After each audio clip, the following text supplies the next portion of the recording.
احسان کا بدلہ احسان۔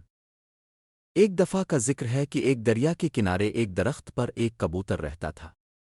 اسی درخت کی جڑوں میں ایک چیونٹی کا گھر بھی تھا۔ ایک دن چیونٹی پانی پینے کے لیے دریا پر گئی، لیکن تیز لہروں کی وجہ سے اس کا توازن بگڑ گیا اور وہ پانی میں گر گئی۔ چیونٹی نے بہت کوشش کی لیکن وہ لہروں کا مقابلہ نہ کر سکی اور ڈوبنے لگی۔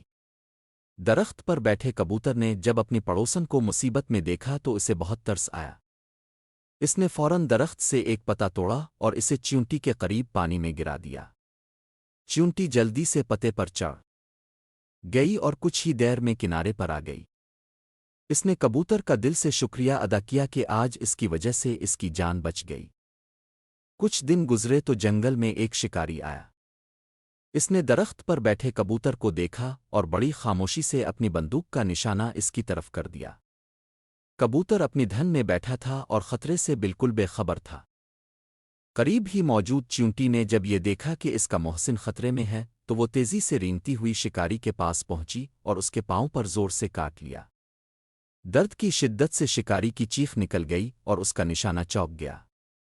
گولی کی آواز سن کر کبوتر فوراً اڑ گیا اور اس کی جان بچ گئی۔ اس طرح ایک چھوٹی سی چیونٹی نے کبوتر کے احسان کا بدلہ اتار دیا۔ نتیجہ: جو دوسروں کے ساتھ بھلائی کرتا ہے اس کے ساتھ بھی بھلائی ہوتی۔